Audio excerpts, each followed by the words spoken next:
Hello, ઓમ નારાયણ, જય શ્રી કૃષ્ણ, જય સ્વામિનારાયણ. કેમ છો બધા મજામાં? તો આજે જો હું મારા એક ફ્રેન્ડની વાડી આવી છું. એટલે જો કે એના ઘરે કહું તો ઘર જ, ત્યાં ઘર અને વાડી બે એક જ છે. એટલે એ લોકોએ અત્યારે મશરૂમ ઉગાવ્યા છે. તો આપણે ત્યાં જઈએ અને જોઈએ કેવી રીતે એણે મશરૂમ ઉગાવ્યા છે. ઓમ નારાયણ જાગુ ભાભી. ઓમ નારાયણ.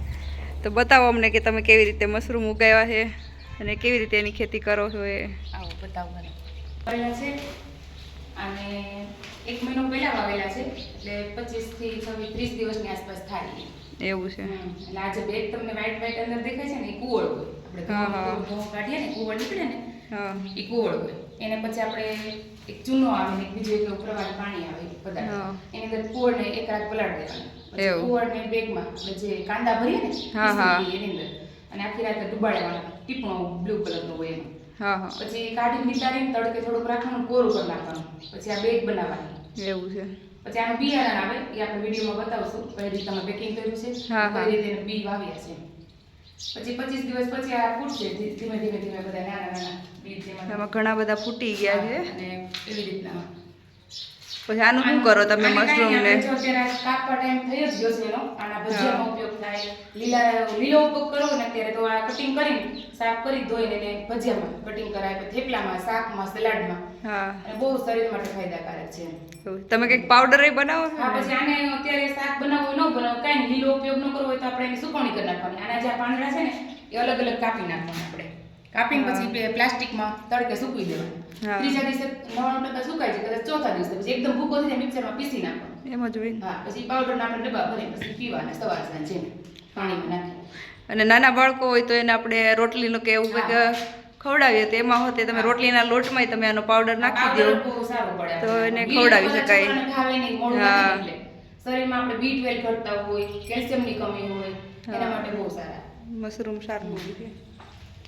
અને આને પાણી કઈ રીતે તમે? પાણી એને આપણે જો અહીંયા આ ફિલ્ટર મૂક્યું છે, અહીંયા વ્હાઈટ નળી દેતા રોજ 2 લીટર નાખી દઈએ.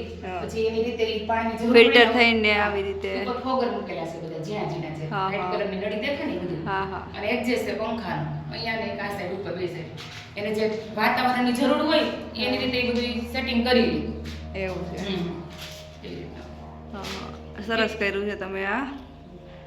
અને જો તમારે ઓછી વાવી છે, 2 વખત તો બહુ જાજી વાવતા અમે, ટાઈમને લીધે થોડું ઓછું એમ.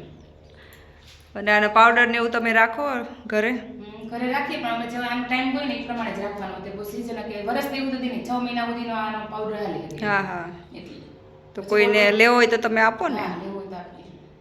સારું, તો તમારો કોન્ટેક્ટ નંબર હું તમને આમાં આપી દઈશ, એટલે જે કોઈને લેવો હોય એમનો કોન્ટેક્ટ કરે.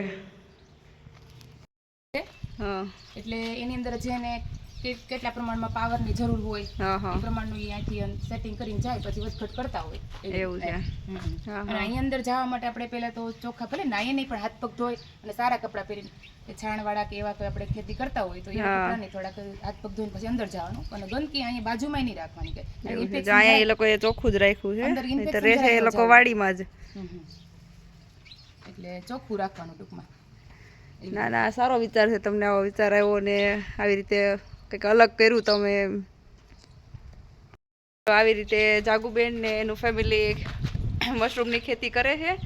એક નવું જ કંઈક જાણવા ને શીખવા મળે બધાને કે આમાંથી નહીં પૈસા મળી શકે, ઘણી વખત કમાઈ શકીએ એમ ઘરે બેઠા. નાનો એવો એક રૂમ જ છે, એમાં જ એણે આ રીતે કરેલું છે.